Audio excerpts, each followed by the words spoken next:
quinois et quinoises. Pour tous vos besoins en smartphone, ordinateur, accessoires et prêt-à-porter, rendez-vous chez PKM Invest Shop sur l'avenue Colonel Mondjiba, numéro 4, commune de Ngaliema, référence rond-point magasin Kitambo, en face de la station Kobil. PKM Invest Shop, la référence en matière de smartphone, ordinateur, accessoires et prêt-à-porter à Kinshasa. PKM Invest Shop. Puisque nous sommes tous Congolais, nous n'avons qu'une seule nation, la République démocratique du Congo, notre patrie. Nous avons le devoir de l'aimer et l'obligation de la faire développer à travers notre sens patriotique et nos belles actions. Chers patriotes, il est temps. Rejoignez-nous dans la campagne citoyenne et éducative de sensibilisation sur le changement de mentalité.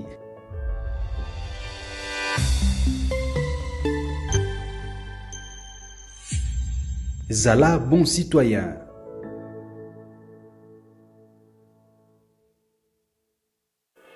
Parole pure, un enseignement sans mélange. Nous sommes l'église camp de vainqueurs.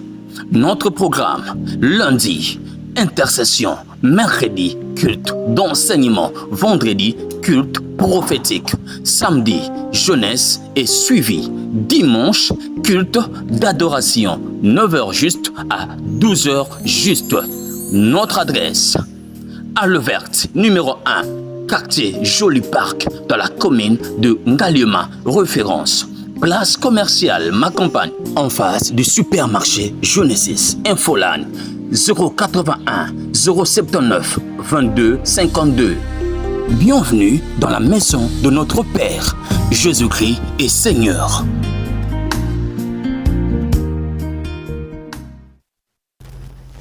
Soyez le bienvenu, fidèles téléspectateurs. Nous vous disons merci, chers Congolais. Boza Ebele, Boza Kolanda.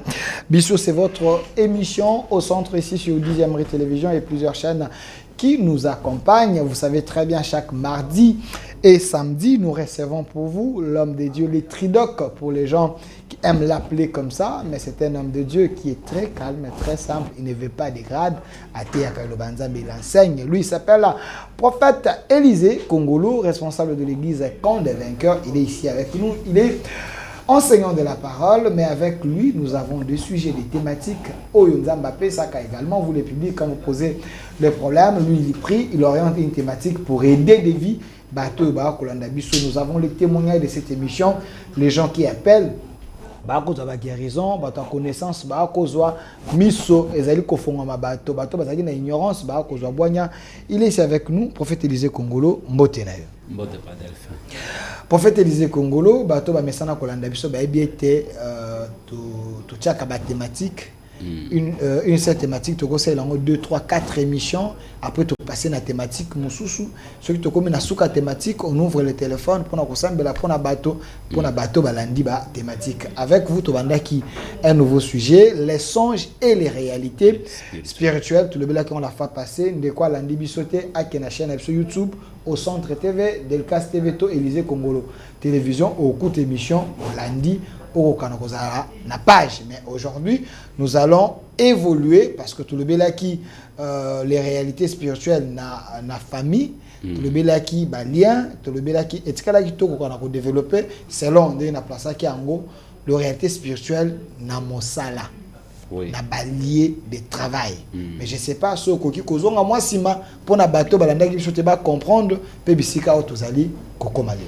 Oui, to bandaki d'abord n'a qu'à expliquer Ndenge Job 33 Zoloba 14. Dieu parle c'est tantôt d'une manière, tantôt d'une autre. Il nous parle par des rêves, par des songes et par des visions nocturnes. Mais l'homme ne fait pas attention par rapport à Makamunzamba Zoloba. Donc là, qui différence entre rêve et zanini, songe et zanini, vision nocturne et zanini. Alors, tu vois que ceux qui vont vaincre déjà spirituellement, c'est fini même dans le monde réel, va vaincre. Tu vois que victoire est déjà à partir à Boutou. Tu sais que 3 mondes, on a touché 3 mondes, le monde divin qui est invisible, le monde des ténèbres qui est aussi invisible et le monde réel où ils ont subi les conséquences, il y a des mondes. Alors, tolobaki qui porte accès à le monde mibalewana, c'est le rêve. À travers le rêve, le temps n'existe pas dans le rêve. L'âme est capable de quitter ici jusqu'à l'États-Unis, jusqu'en Europe. Tozana bato balota Europe, bakoma États-Unis, sans que bakoma. Mais à travers le rêve, bakoma, bazonga. Parce que dans le rêve, temps existe à côté. Tu peux ça qui peut détailler, moi, qui na katia rêve, qui sala 5 minutes, mais ça éternité mobile. C'est par le rêve que Joseph a comprenant destinée na une trajectoire naïe. C'est par le rêve que Dieu a expliqué à Joseph Ninya Kozala Lobi. La meilleure façon Zamba Lobaka sans se tromper Zananzela ya rêve. Il y a plusieurs personnes bazaba victimes de la réalité spirituelle à cause de la rêve. Mutu asala kaba rêve répétitif mais aluka kanzambete. Mutu asala kaba ndoto ya mabe azomona ngo normal. Asambela kate ngana lota kaka batu akokufa. Ngana lota kaba zolanda ngambang. Ngana lota kaba zokimisanga. Ngana lota katina kwei. Na lota kaba boto nga porte-monnaie. Mais atika la kosala effort te pour kabima na étape wana. Enfin kenzamba sungaye. Anemo aujourd'hui, nous voulons toucher les réalités spirituelles. Pour que tout sungaba, tout simba réalité spirituelle et zanin. Soy tokoti kotanga. OK. Bino batu bana ndako. Masunda koti ko sungabi sope tozana Jean 10:10. Jean 10:10 papa Masunda sungabi so bino pe batu bana ndako bozo la Bible bota la Jean 10:10 ba commune nukuna. Bible lo biboye. Le voleur ne vient que pour dérober, égorger, détruire. Moi, je suis venu afin que les brebis aient la vie, qu'elle soit dans l'abondance.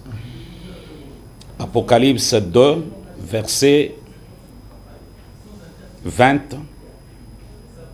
Totanga kara pour que toloba mbangu, afin que topambola bato. Mais ce que j'ai contre toi, c'est que tu laisses la femme Jézabel qui se dit prophétesse enseigner et séduire mes serviteurs pour qu'ils se livrent à l'impudicité et qu'ils mangent des viandes sacrifiées aux idoles. Tout le monde aime parler, il y a un monde des esprits, le monde des esprits, sans comprendre mécanisme, canon que les démons, les satanistes et les sorciers utilisent. Je commence aujourd'hui pour que Moutunion soit pambouama, malam. Lorsque nous prenons les occultistes, les satanistes, les lucifériens, les kabbalistes et les sorciers, bango nyonso baza na mode opératoire moko o esangisaka bango. Bando qui va détruire la vie à batu, ba sataniste bango pe va détruire la vie à batu, bando qui va boire kaba mauvais sort, ba sataniste va boire kaba mauvais sort, bando qui va bloquer kaba âme, ba sataniste pe va bloquer kaba âme na ba rosichristien, bando qui va iba kaba étoile, ba sataniste na ba rosichristien na ba occultiste ba sala kamisala wana. C'est-à-dire mutu akoti kokota na science occulte te pour que azala na motema mabete. La première des choses va changer à bango mitem. Et deuxième des choses, il faut te comprendre. Lorsque tu es devant Batouana, il faut faire très attention. Il y a ce qu'on appelle le langage du corps. Donc, à côté de ça, la lecture est pas nayo, à partir de kofanda nayo, kosolo anayo. Tout mouvement est pas na bango, c'est un message. Bazana capacité autoloba kaki yako inoptiser batu. À partir de ya kotala yo, à partir de ya kofanda, je prends un exemple. Okiomona mususu afande azo fixer au regard. Na ko fixer au regard azo kota. Na makanisi na yo pona ko dominer esprit na yo afin de te bloquer. Yango ko kikomono komi quelque part tu es intelligent. Tu parles un bon français. Mais au komi kaka ko tâtonner. On dirait perturbation moko, c'est-à-dire la personne qui est devant toi. La personne a commencé un travail spirituel sans que yo se rendre compte que mutu oyo azo travailler yo. Il faut faire très attention. Voici maintenant les canons ndenge va utiliser. Je commence d'abord na batu otozo benga ba sataniste occultiste ou bien bandoki.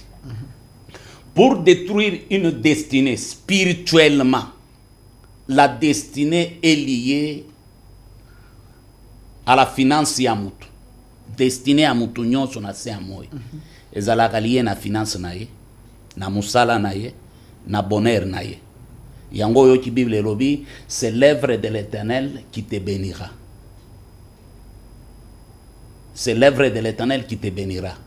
Et la Bible ajoute encore, c'est la bénédiction de l'Éternel qui enrichit et ne se fait suivre d'aucun chagrin. C'est-à-dire, pour détruire destinée ya mutu, deux fois batakaka, source ya revenu ya mutu. Oye produira kambongo na ye, oye pesa ka ye mbongo. Parce que ceux qui va détruire yango c'est fini. O comment na dépression, o comment na ba problème. Maintenant, comment va travailler? Dans le monde maritime, le bras droit de Satan, on l'appelle Léviathan. C'est celui qui gère tous les esprits Yamai. Bamamiwata des sirènes Léviathan. Et c'est Léviathan qui produit même un produit cosmétique au Tomonaka. Léviathan. C'est le démon le plus puissant. Maintenant, de l'autre côté, un autre démon oyo a joa mission ya ko détruire basi na ko détruire mabala basi eza démon oto uti kotanga babengi Jezabel. Genda koti saka orgueil luxure pa ya basi. Que la femme compte sur ses formes. Et en gros, on a les autres tozana basi balingi misala. Vision ya liba les ate. Akopé sa moi sur orgueil. Akopé sa moi si lokuta, insolence. Akopé sa moi si impolitesse. Yango koki komona moi si mususu azo répondre mobali, on dirait torchon. C'est cet esprit. Moi si tango azomitala naza kitoko. Ngai mibali baboya kangaite. Atayo ke mobali mususu akoya. Parce que ngai mibali batanda maka. C'est ce démon là. Okay. Maintenant, donc ce n'est pas un fait naturel. Non, non. Mode opératoire est assikoni. Lorsqu'on veut attaquer Delphin ou bien Pasteur Chouga, mode opératoire est ani. Ces démons cherchent d'abord Léviathan azana ba esprit oyo, atia babenga bango ba esprit observateur. Les esprits observateurs oyo ya mai, ce sont des esprits qui attaquent ba économie ya ba nation, ba économie ya monde. Mais ceux qui obimi na mai tozape na mabele. Ba esprit observateur ya mabele ou bien ya forêt et attaquaka finance, soit ya famille, ba société ou bien ba entreprise ya batu. Ou bien ba commerce ya batu. Enfin que ba clouer bango. Maintenant ba travailler kaneni. Ces esprits observateurs bazana posa ya ba information. Bazana posa tout autour ya batu. Ba lukabato ba bengaka des hommes portes. Nous avons des hommes qu'on appelle des hommes portes. Ba porte d'accès au ba demo ba koki kokota pour na coopérer. Ce sont des enseignements toujours César likolo e kosunga bato. Et des hommes portes nde bato koki komona azape mbeni na yo. Mutu moko azalaka na jalousie contre yo. Mutu moko aina yo botambola kana ye. Bo vivra kana ye, mais azaporte. Alors, nous avons par exemple, Tozana yo. Bapesi yo promotion na musala. Oye, o informe nganeti moninga. Mengai na zui yango mabe. Bango bako se servir na information wana. Pona ko détruire yo. Nde koti komona, bakoti na nzoto na ngai. Ngana bandi ko modiri yo. Na lobi Delphin ko kende libosote promotion ane ko simbate et tu viens le lendemain na musala esidio sans que ça les locaux alors il faut faire très attention à l'entourage na biso yango Bible zolo baboy na Psaume 55 soki ezalaki monguna na ngai oyo azosala nga mabe na koyeba soki ezalaki adversaire na koyeba mais eza yo moninga na ngai on abengi confident na ngai tokendaka na yo ensemble na église tosambelaka na yo mais yo nde ozosala nga mabe nzambe aboma yo des hommes portent okokuta bango même na bafamille na basociété oyo baza baporteur ya malheur na nzela na bango nde bademo balekaka des démons observateurs mpo na koatake bakoatake finance na yo ntango babandi koatake yo objectif ekomi nini baposséder âme na yo. Je suis en train de donner même la réponse et pas ya bato mona kake muto azolobaki nga na sambelaka na jenaka. J'ai fait tout mais vie na ngai ebongaka te. Voici le mode opératoire. Tango babandi koatake yo bongo bakokota na ba relation na yo bazwa information kaka soki bazwi information meilleure façon ya kosala pacte na yo bakoatake yo na bandoto baprograme bandoto pona ko-créer kobanga moko na kati na yo ndozomona mutu asalaka bandoto ya a répétition ya mabe bandoto ya mabe esilaka te bako-créer kobanga tango komi kobanga okomi kodouter o rétrograder foi na yo e refroidir tango e refroidir okomi kokota doute même ba promesse ya nzambe après ba posséder yo et comment ba posséder ka batu ndoko ki komona na nzela ya biloko akolia. La nourriture est un moyen de transport o esala ki batu belé va conclure va pacte dans le monde des ténèbres. Donc c'est une grande porte. Une grande porte. Et détruisa ma vie à battre. Kolia. Tochi kotanga. Tu livres des serviteurs aux opes sabango de viande sacrifiée aux idoles. Tozana ba nourriture oyo mona ka papa Delphin ba lambi yango. Mais ba saleli yango cérémonie démoniaque. OK. Ba rituel. Ba rituel. Ba accompagner nourriture wana na ba démon. Tango yo lié, c'est fini. Nde bato monaka lalaka, ala mugaka aza fatigué. On dit ba beta qui on dit asala ki musala zo kaba. Maintenant pona ko conclure ba pacte wana malamu ba alliance démoniaque nde okoti ko mona mutu wana alali azolo ta même azolia. Azolia. Biloko azolia yebite. Azolia wapi? C'est-à-dire va transporter maintenant âme naïe dans le monde des ténèbres. Tant qu'on va transporter âme naïe dans le monde des ténèbres, on bloque maintenant l'âme. Okay. Parce que l'âme est liée au sang. Tant qu'on va bloquer l'âme, va déconnecter le Saint-Esprit. Nde bato mona kazo sambe la prière na elisusu ezo comme pas nzambete. Alors takalisusu makambo ya kitoko te.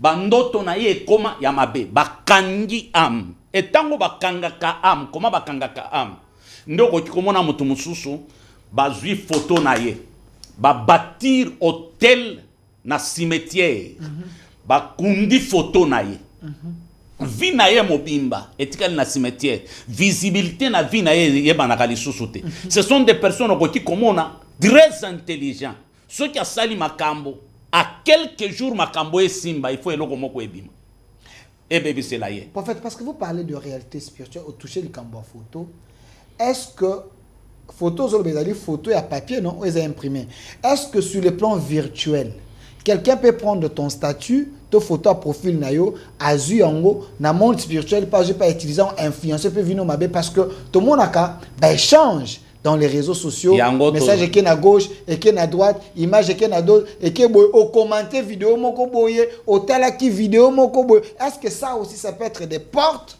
au précédent nga kaka. Okay. Ces démons là, ba démons ya observation, na émission qui bazalaka bien informé.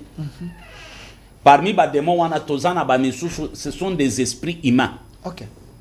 Des satanistes, occultistes. O basala ba pacte ya makasi. Maintenant ba travailler kaneni. Plus bazokota en contact na ba entité ya makasi. Ba koma kana niveau de foi, ba entité wana ekomi ko se rebeller, ekomi ko sala bango mabe. OK. Bazola la lisusu te. Maintenant basala kanini, il faut faire transfert ya ba entité wana. OK.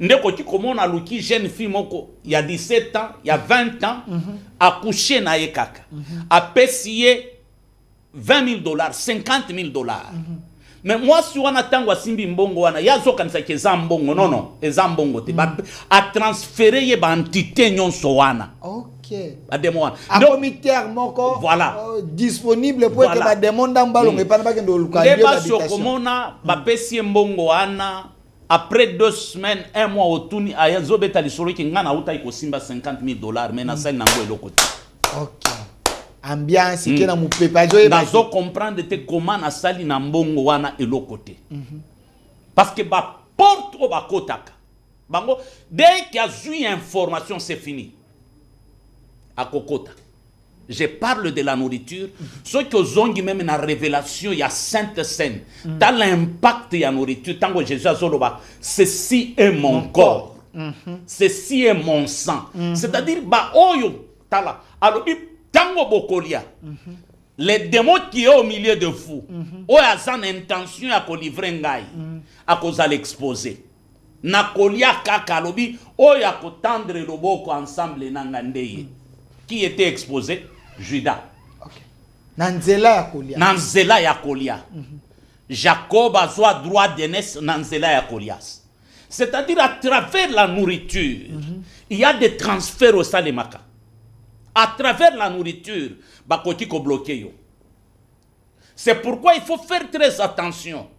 Tala nenge ba esprit au observateur ba travaillaka.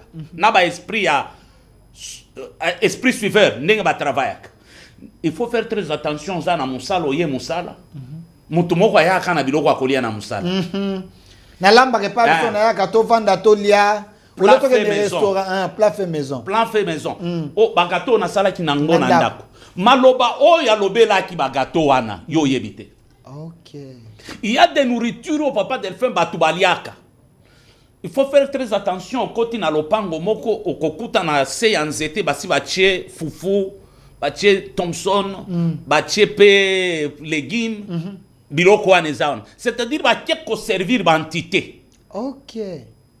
Ozo tambola na nzela omoni fufu, légumes omoni loso. C'est-à-dire il y a des entités au baliaki. Maintenant ça na ba nourriture omoni mutu alambi yango a présenter yango d'abord na monde des ténèbres. Ba envoûter yango. Ba sali ba sacrifice ba cérémonie et na tongo aye ko servir yo tango lié au côté en contact na milimo ba posséder ba demo ba posséder yo et tango ba kokanga yo la première de choses ba kokanga amna yo. Prophète Élisée, avant continuer biso bato to uta na bamboka naza pena vrai mboka ti na botama na Lubumbashi to embujimai to tamboli pena ezaki na ba pratique moko boye ezala ki bato nyonso. Soko sombe loko avant olia babikata no ya liboso bwaki la bakoko obwaki na nzela apo continue ça nini olie. C'était un monde oyo bato babanda kokota na connexion na bandité via bato belé beba. Il y avait une croyance comme ça bato bakola na baboka ba ya baluba okomona babiloko msuzo baluba basalaka balambi balobi nzolo abakishi soso na kingo oyo nini ezalaka te azaka pembe mwa bashaka biloko bobengaka ye soso banani bato bakufa ozoyo kater nzolwa bakishi ça veut dire les esprits et tango mutu akolia wana e okomona eza na ba parti moko oyo ezalaka babombeli ba initié mutu akolia parti nyonso ba initié nde bakolia parti wana. Alors il faut faire très attention. Dans le monde des esprits, tous en a pacte où ils ont concret, il n'y a pas pacte, il y a ma casse kolekaneti pacte ya makila. Le sang c'est un pouvoir. L'influence est dans le sang. L'autorité est dans le sang. La domination dans le sang. Et ça na ba nourriture oyo monaka des fois ba posséder nango mutu ba détruire vie ya mutu mobimba à cause ya nourriture, c'est-à-dire ba bomi soso balambi soso na makila na ye makila wana bakotisi ba esprit mutu akolia biloko wana okoyeba ki azana ba problème spirituellement kaka a partir ya bandoto na ye. Prophète Élisée, parce que nous parlons de réalité spirituelle, vraiment terme il faut sunga bato. Je vais vous laisser le temps parce que beti le solo soso biso na baluba ezalaka soki bolingi boyamba babukilo bakoyebisa mwasi alambela mobali na ye biloko nenga wana mais nenga kolamba wana ameka mungwa te akati soso et puis soso ne faut ebima 13 ou 14 parties baluba nyonso bala nanga bayebi okatie ocheye olambi mekomeka mungwa te kana ngolambi no bimisi yango ocheye na nzungu pesi mobali ya ye. Ça aussi ce n'est pas est-ce que sur le plan spirituel c'est normal et ça ba test ba meka mo so rebe olamba to il y a un langage spirituel pour na bato ba wala. Ce sont des portes, Papa Delphin. Ce sont des portes. Au moni biloko on a enseigné sur les réalités spirituelles. Les satanistes savent. OK. Les occultistes savent. Il n'y a que nous les chrétiens autosa aveuglés to sakanakana monde ya sacrifice. To sakanakana makila. To sakanaka. Yango zumona batebele bazo sambela même tout en étant possédé. Tout en étant lié. Ba amna bango bakanga yango. Toza na ba amo bakanga yango. Ba zwa photo ya mutu kaka na internet. Internet ka mutu sepeli na yote. Akoti na wenze ya ba ama zwi photo na yo na internet. Ata doza na étoile ake kokunda yango na se ya po. Oui. Parce qu'on peut imprimer ta photo, une photo na yo, ba ke ba imprimer oyebi na yo to publier ka ba zo ba imprimer pe ba sel ba incantation. Il faut faire très attention. Toza na bato ba koma so ya lali ya lotaka bazo bengaye. Ako répondre à Sutuki. Amoni pe motote. Amoni pe motote. Ce sont des rêves très dangereux ko tiko sala un jour ba bengio répondre aux ongi li susute babomio. OK. Babomio. Ce sont des rêves très dangereux aux hommes amutoazo mona que alali a couché na femme de nuit na mari de nuit à la mouki aza normal sans qu'il y a lukanzambe abeta kapeli solo. Akoma pe koyo kango plaisir. Nga fona lala na mona mari de nuit na ya. Il y a des gens comme ça. Ba se mettre dans le solo. Nga des abo ba se moi ba auto. So kana lali na lota kana na lamuka no quitter. Donc vie na ye comme bongo. Il y a des gens comme ça. Les maris de nuit et les femmes de nuit, la première des choses ba ya ko se nourrir na énergie ya moto. L'énergie positive ba zu yango. Et tango ba ko zo énergie na yo. C'est fini ba tiki yo épave. Bazui salité batike liyo. Et tant que bakotike la yo salité, bakoti même commodir yo bazui na ba maladie bakoti si nanzoto na yo. OK. Nous avons des gens oyo babela ba maladie ba pesa ye sida ya kindoki. Nde bato mona kazo bela nzoto ezosila. Boko kinde na ye hôpital ba mona maladie. Ba mona ka maladie te. C'est-à-dire maladie na ye ba pesi yango na butu. OK. Bapesi maladi wana na butu. Et batu wana bakoti konyokola yo. Bazana pitié moko mawa moko azonyokola yo pe azoya kozwa ba information papa téléphone amuka kindenge nini. Ah mawa musale sili. Siko na mawa wana pour t'enfoncer.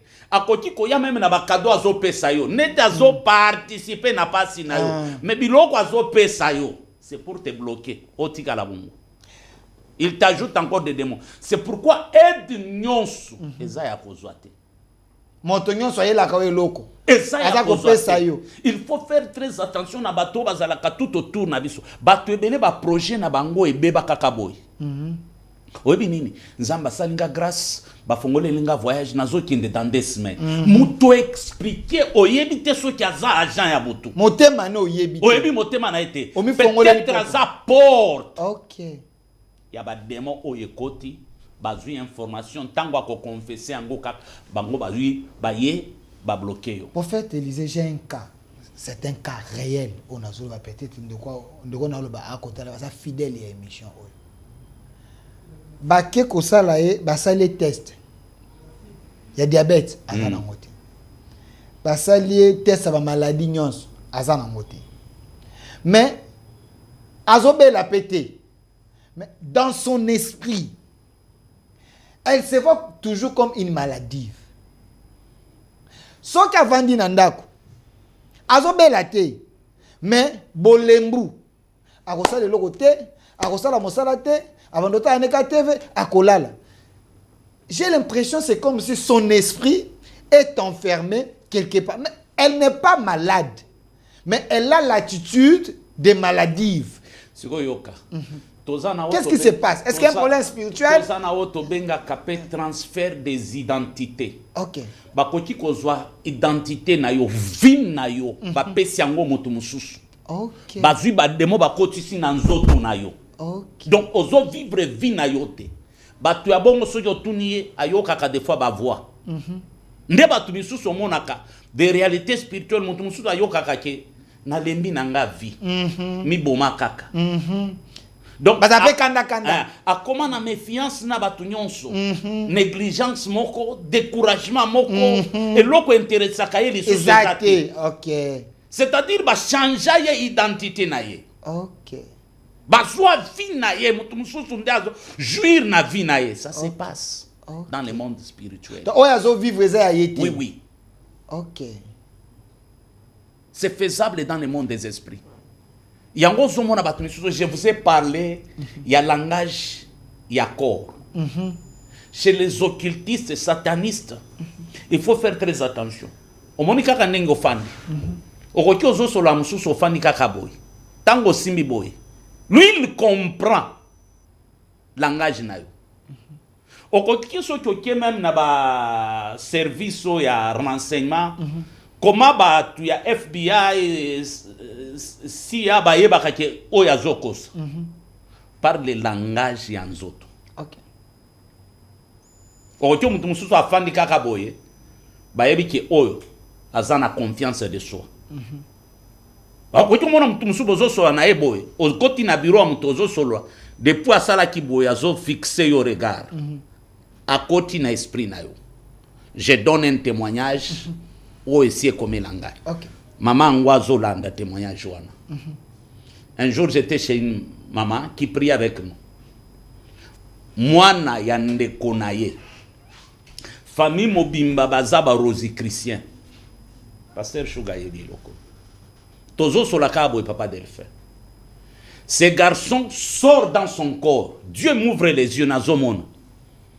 Abimi nanzoto naye. Aye abaluki na sima na ngai apoignade ngambeli abomangai spirituellement na moi boye mabimi na nzoto siko depuis to bana ko solo atikali kaka ne sali boy. Ok. Neti mutu azokama era komi yawa ngana sali oboko boy na kangi e kachi na kangi e boy na bani ko fina amna e boy.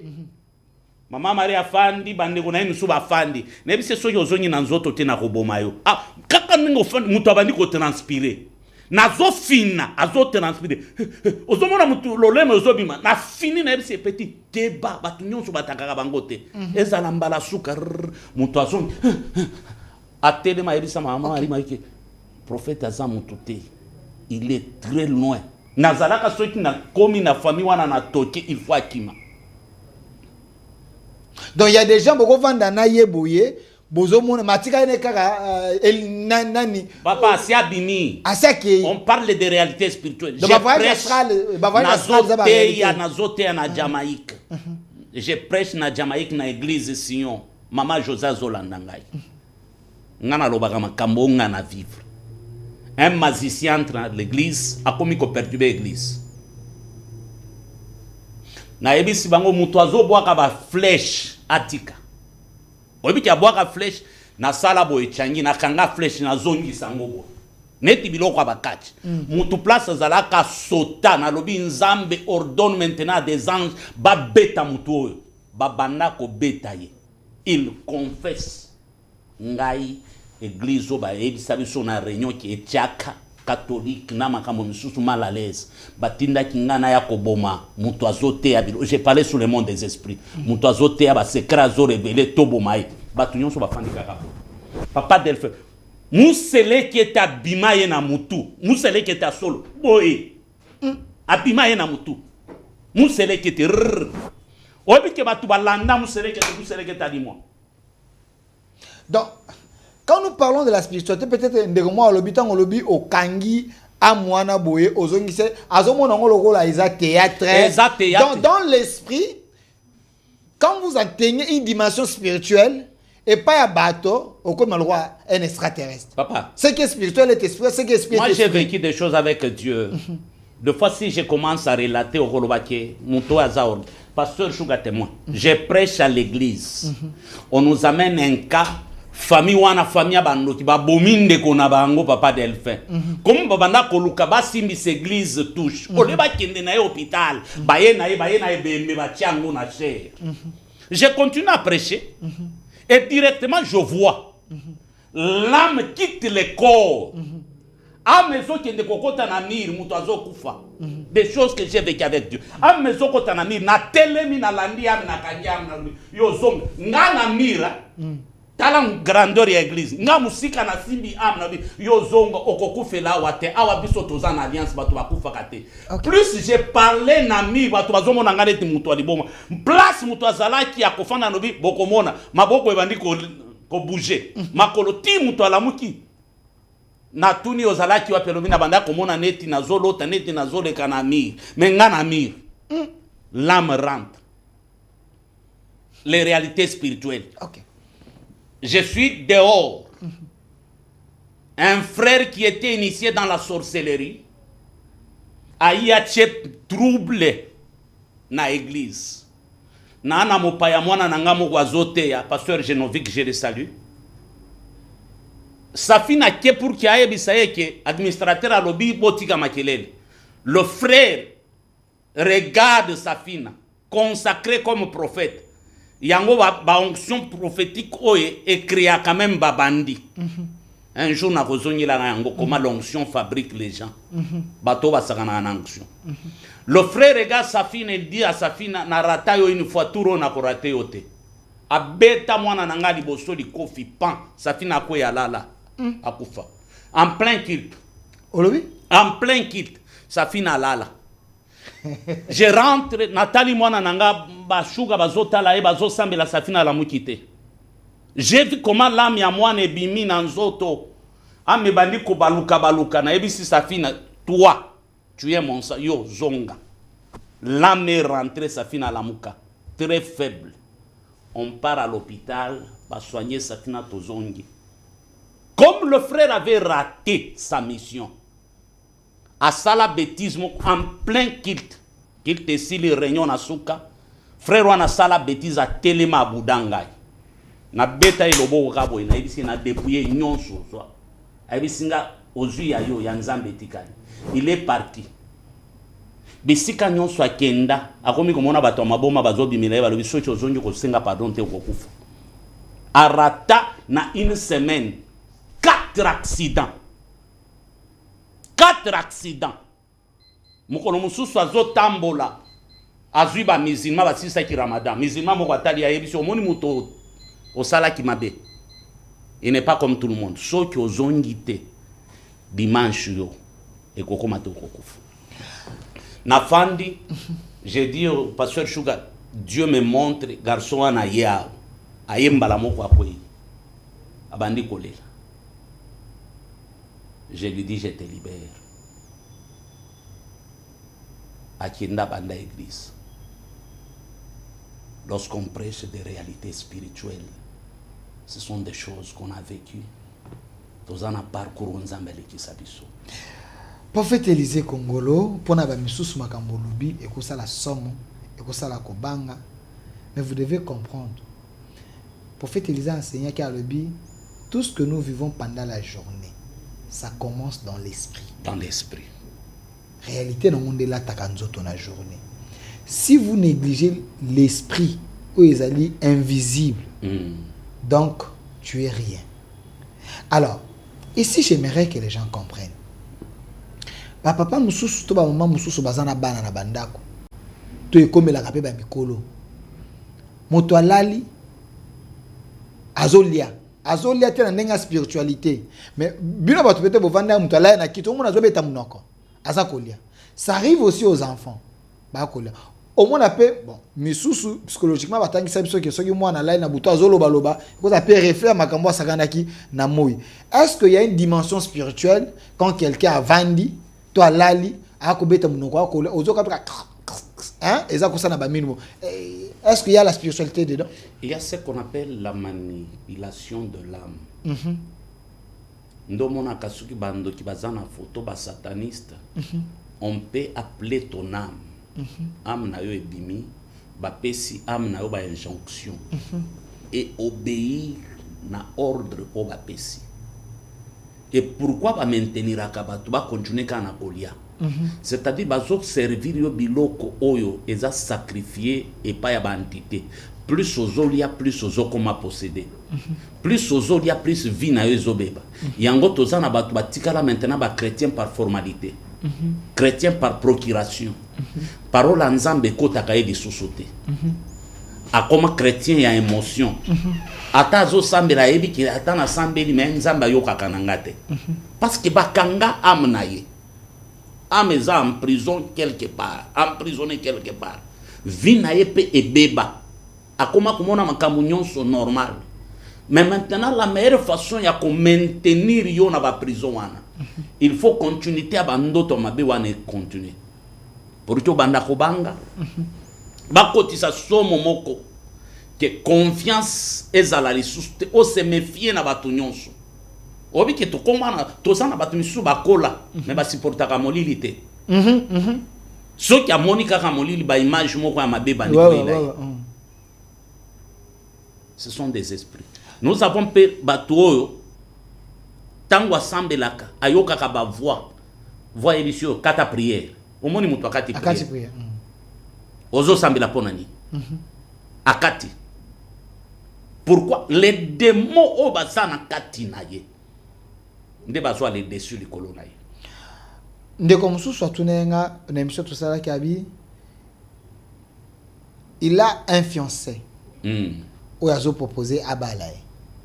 Mais fiancé na yoana asalaka garde na cimetière. Mais asalaka na il n'a jamais vu le moko yamabe. Est-ce que ce genre de travail, un chrétien a kogi kosala yo?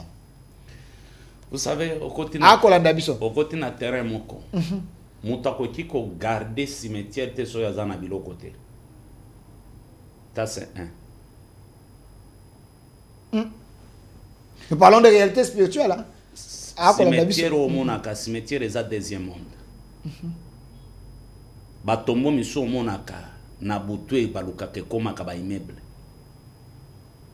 Et koma kaba ndako. Vie estale makawana. Batu bakinda ko luka bozu. Miso bazana cimetière. Alors, au yazo garder cimetière, il faut azala na même esprit que ba esprit où ezana cimetière. Deuxième des choses, un chrétien normal ne peut pas vendre les cercueils. Prophète ezo paso au kaboli mabota. Na kaboli mabota. Au kaboli mabota batunanda kumso ba ko silika. Je te pose la question. Mutu ateka ba cercueil. Tango azo ela yo dim, yo pasteur. Prier na yo kosalani. Bokoti ko sala confusion molobi ezami sala neti misala nyonso. Prier na ezala ni. Nzambe batu ba ku fe bele ba sala ni. Baso mangani. Ba cercueil. Ba cercueil. Muto ateka ka ba cercueil, tu ne peux pas vendre les cercueils ceux qui opposent à biloko côté. Prophète Élisée. S'il vous plaît. Tobandaka na yo bien. Tika na continuer. Moi ba tumsu na ndako awa babi prophète obeti libanda. Beti bordir. Il y a des travail na kosima na sisa ki na biloko akolia te. Parce qu'il y a même de fruits oyo. Ba tebele baza victime ya kolia ba fruits wana. O ba utiliser kana monde de ténèbres. Des fruits. Des fruits. Ezala ba nzete ezala ba. Oui, tika na zo fongo. Toke. Okomona lelo tozana batu. Ba sandelaka. Mais à cause de la réalité spirituelle, bah travaillera pour Satan.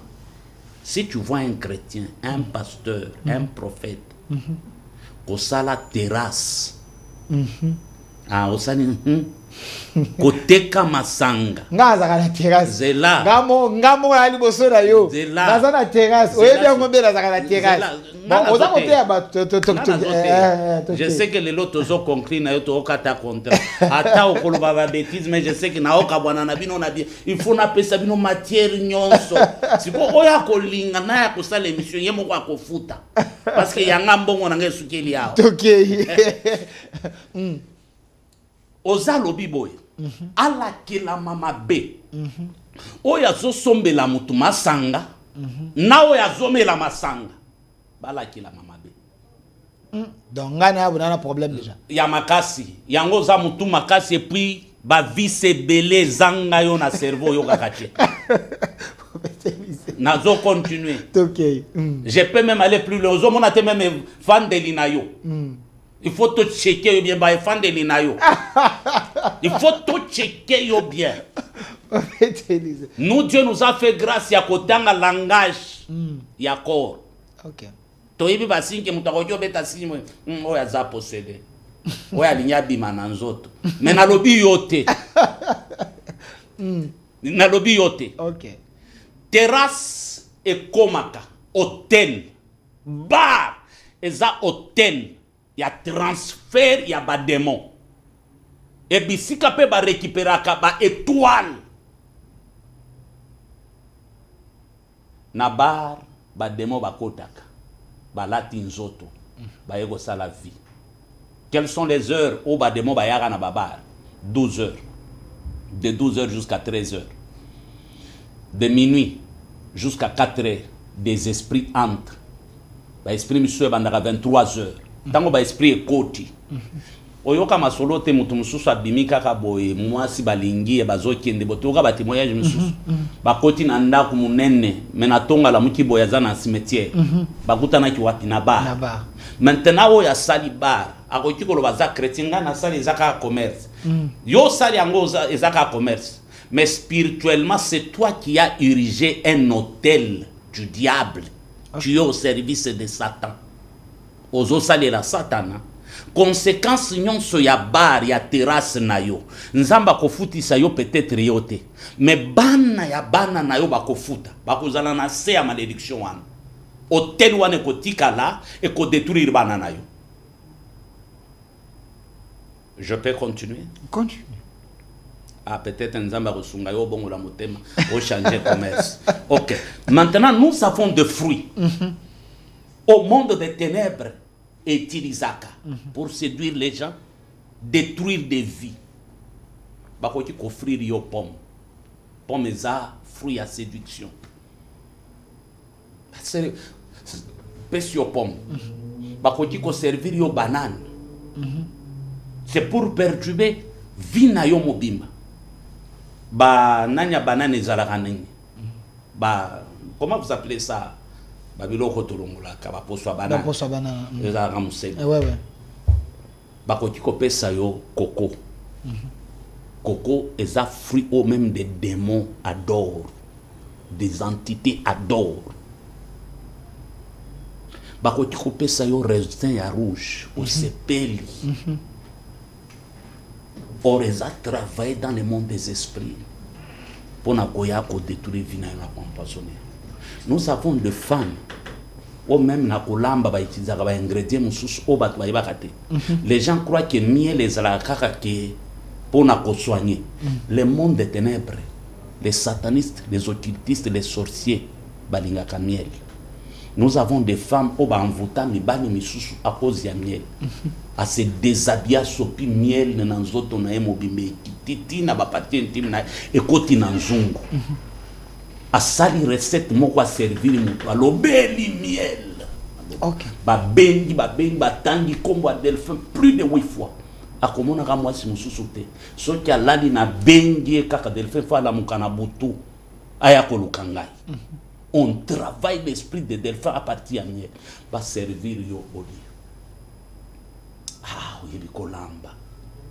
C'est comme ça que va te belé vie et béba.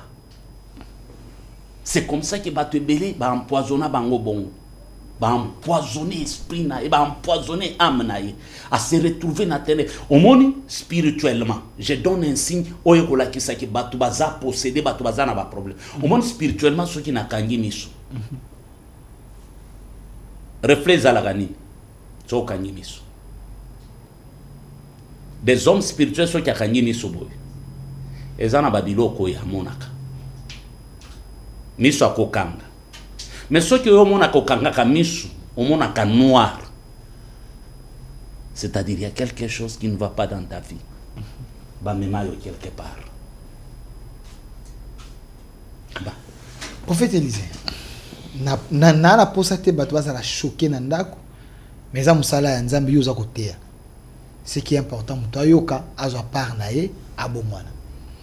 Donc pour des chrétiens baza permis ya kosala commerce nyonso. Paul a lobby, tout m'est permis, mais tout n'est pas utile. Par exemple, pour nous les chrétiens, tout ce que nous faisons, Papa Delphin, il faut nous en bâtir gloire. Par exemple, chrétien qui côté cigarette, tous en bas boutique oyo. Dieu n'aime pas mon toit côté ça comme on est na buzoba. Remarquez ma boutique non sur manda comme on a Dieu m'a donné. Dieu voit tout. Dieu voit tout. Dieu merci. Au côté na boutique basi ba combien en grand caractère Dieu merci. Mais au côté verre ya sucre babaki sa biloko tala ne ba boutique wana bambana. Boche ko mwanza mena kati. Boteka na mafia. Bêtise tala ne ba koya bango nyonso. Mais soit ba boutique ko mona ba komi apanjo kwetu. Tala ndenge koma munene. Karibu kwetu. Yakatokutana. Tembe na tembe. Tala ba komba ba boutique tembe na tembe. Papa mapasa. Tala ba boutique wana ndenge koma ba alimentation koma minene. Mais o bazwa kombo na nzambe ba utiliser yango mabe. Nzambe exposa bango. OK. Dieu n'aime pas être associé dans les bêtises. Papa, un chrétien qui côté quand même cigarette. Ozomona batimisu ba se justifiaka. Papa nga ozomona mutu asambe la ka rezolo même nga naza donateur. Mais aza directeur na BAT. Otali kabini. Aza directeur na BAT. Otali kabini na ye. Zododo eza wana. Chiche eza wana. Nyonso masa. Donc na diambe eza wana mais azomi benga chrétien. Tozana nous les kambolobi ya ba commerce pas tout la réalité spirituelle. Autre le belo moko wa kitango sali bar et comme hôtel o ba démon bazo ko accomplir ba mission na bango. De yondo ko le quoi canal o pesi bango esika pour te ba kana ko détruire ba vie. Mais ngana lobi ngana lo non suis ngaité to solo la ngana musique exemple mais ba baze belé na préparer ki nga pe plan garçon anyoko linga na ko senga na mbongo na ko bimisa ka pela soto kabana na eto kabana bimisa ka pela e sala yo passe tango nganda ko kota ka ko bi anga de fin na zote ka milimo abatu na terrasse et pasa na zo bisa bino za na terrasse munene pe akoma tembe na tembe terrasse munene tembe na tembe chez del Prophète Élisée.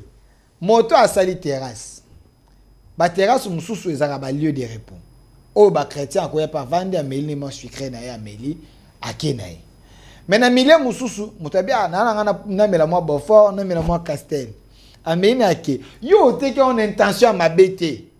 Et ça lokola na sali pharmacie. Mais na kata pharmacie na tie ba préservatif. Mutoya yo so ba préservatif. Ngai mukolo pharmacie na kolandela.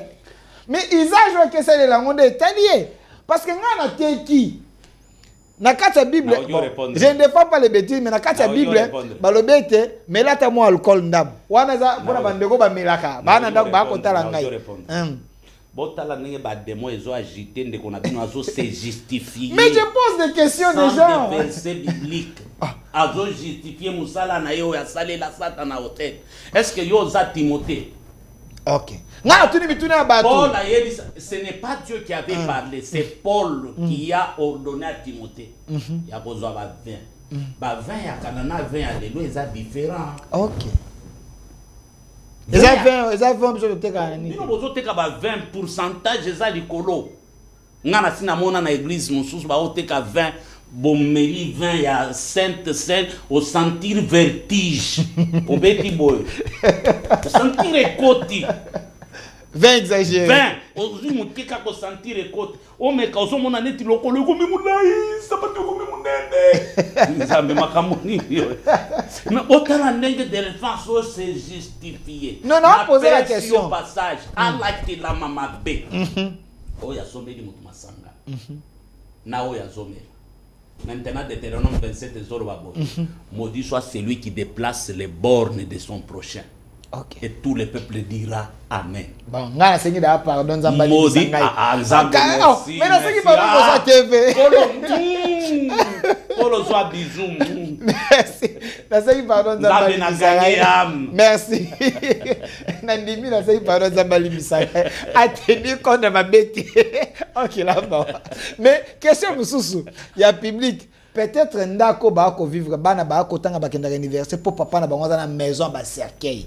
Mais yo lobe te côté ka cercueil za mabe. Mais moto akufi na Kristo. Ba ko kunde na nini? Ba ko kunde ka na cercueil. Donc ya zote ka cercueil. Mais azoti na ba tote ba kufa. Il y a aussi des chrétiens ba ko kufa. On peut baza pe rassasier na âge. Na opposer ba question pour ba tout musu peut-être ba beti mabaku. Ya ça la nini? Une bonne question, papa. Je te dis, Moutounion soit te kaka ba cercueil. Bazalaka na biloko. La majorité de Moutounion. Moutounion soit te kaka cercueil. Bazalaka na biloko. Tala ba maison nyon soit ba cercueil de luxe. O ekinda sango. Maison Kofi. Baza mo ebele a. Tengai na tangi. Tala ba maison de luxe. Ces hommes sont devenus des milliardaires. Au moins, nous sommes qui a commis accro ya luxe, accro ya mbongo. L'argent, c'est la racine de tout le mal. Mbongo est une rakamuto. Nanga le lois na rébellion à cause ya mbongo. Mbongo ndeme minanga kuna. Merci, prophète Élisée Congolo. Vous avez compris que l'émission d'aujourd'hui est qui moto. Ngai na sengi pardon, liboso nzambe, liboso public, mukimo baba ko tala ngai. Dieu ne tient pas compte de mes péchés. Aie pitié de moi. Transforme-moi, n'a changé. Prophète Élisée Congolo, t'as la caméra, batu balandi yo, numéro no à contact pour des besoins peut-être bandeko ba ko bengate parce que l'autre font là téléphone té, bandeko bana pour sa prière, culte, et ça dit jour nini. Lobby dimanche déjà? Oui, lobby dimanche. Nous allons continuer car on a thème sur les songes et les réalités spirituelles. Na côté à partir à 11h, na bandi côté ya. Nous allons na moment à prier netine tout ça là qui lobby ba prière. Nous allons annoncer ba tout vie ba moyen na biso. On arrête l'émission aujourd'hui. Tolinga to la kanana bino bien. Mais ce qui ont moniqué makamotozo ça les a important au côté soutenir biso parce que to senga ki ba aide ça pèse vraiment sur nous. Aux ana ba moyen tu peux appeler papa Delphin au fouti to sunga parce que mission o et bénir ba te belé papa Delphin. Même 2 heures 3 heures babinga kangai. OK. Je suis toujours dispo. Mais sauf que na sokawa na banaye komona batu misu ezalaki ya kobenga ya normal te ezalaki ya kobenga ya ba tentation mutazo benga yo atunu est-ce que ça prophète Élisée mais ça prophète Élisée na koki kokuta na yo ndenge nini présente-toi d'abord oyo za prophète koki koyeba te papa na zanganga te au prix pour moi na yebisa nzambe ni yo za prophète koki koyeba te ko samela pona yemi papa ngana za mbikudite je suis un prophète de principe. Même Yesu tango comme na piscine à Bethsaïda, kuti l'homme de 38 ans, lui qui était Dieu a posé une question, veux-tu être guéri? Donc il y a des cas, tu répondras qu'à ceux qui ont la kisinga, oyebisinga problème aux anango, j'ai pris pour toi. Mais je déclare malgré na te bilo konyon so. De mon côté, hôtel mon côté, et koti ko résister liboso ya makila ya Yesu na kombo ya Yesu. Amen. Mutu nyonso alanda kingai.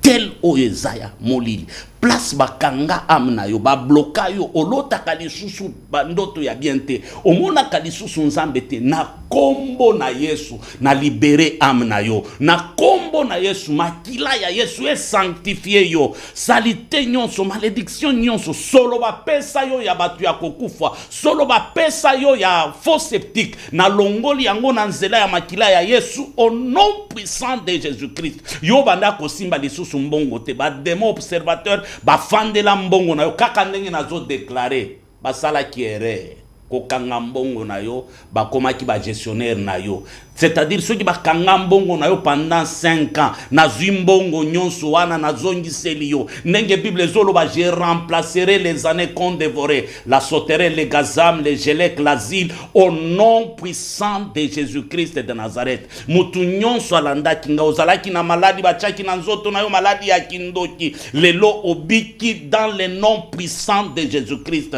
ba kotisa ki trouble na vie na yo confusion ozalaka na perte de mémoire ba démon va comment travailler ozo bloquer oko bloquer les sous-soutés na memi restauration na vie na yo au nom puissant de Jésus-Christ. Kaka ndenge ozolanda ngai eloko moko ya sike salemi na vie na yo. Nzamba tomboli yo. Nzamba kangoli yo.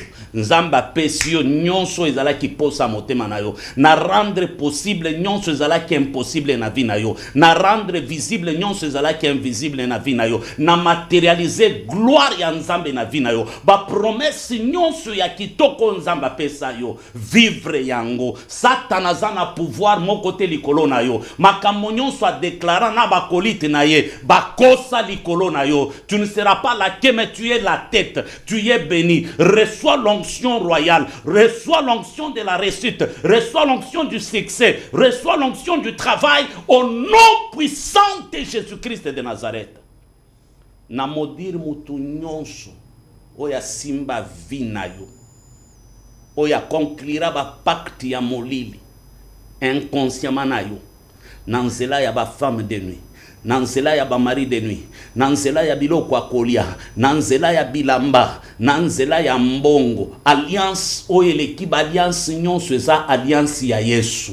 Na briser ba alliance wana na libérer yo. Oza libre, totalement libre au nom puissant de Jésus-Christ. Nzamba sala yo bolamu, esengwe zonga na vina yo au nom puissant de Jésus-Christ.